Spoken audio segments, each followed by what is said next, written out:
இது ஒரு immunity booster, பாடி cleanser, இல்லைனா ஹேர் டானிக்னு கூட சொல்லலாம்.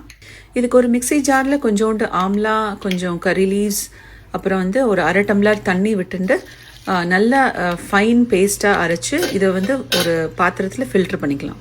இதுக்கு வந்து ஃப்ரெஷ் நெல்லிக்காய் இருந்ததுன்னா சூப்பராக இருக்கும். பட் என்கிட்ட ஃப்ரோசன் நெல்லிக்காய் தான் இருந்தது. ஸோ அதை தான் நான் யூஸ் பண்ணியிருக்கேன். ஸோ இதோட ஜூஸை இந்த மாதிரி நல்லா ஃபில்ட்ரு பண்ணிவிட்டு ஒரு எலுமிச்சம்பழம் வந்து நான் இதில் புழிஞ்சிருக்கேன். அப்புறம் இதில் வந்து ஒரு சிட்டிகை சால்ட் ஆட் பண்ணியிருக்கேன். இது நல்லா மிக்ஸ் பண்ணிவிட்டு ஐஸ் க்யூப் ட்ரே இருந்ததுன்னா அதில் வந்து விட்டுண்டு you can freeze it overnight. இதை வந்து எவ்ரிடே மார்னிங் எம்டி ஸ்டமக்கில் சாப்பிட்டா அவ்வளோ பெனிஃபிட்ஸ் இருக்குது. நெல்லிக்காய் வந்து it is rich in vitamin C and of course curry leaves promotes hair growth and reduce thinning. And நம்ம லெமன் ஜூஸும் ஆட் பண்ணியிருக்கோம். It's a great cleanser for the body.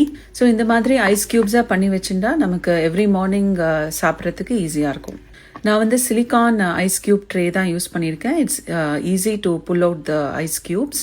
So இந்த மாதிரி ஜிப்லாக் பேக்கில் ஒரு 2 to 3 weeks or even a month you can keep it in the freezer. So இந்த மாதிரி every morning ஒரு ஐஸ் க்யூப் போட்டுட்டு just mix it with warm water and start your day with this wonderful drink.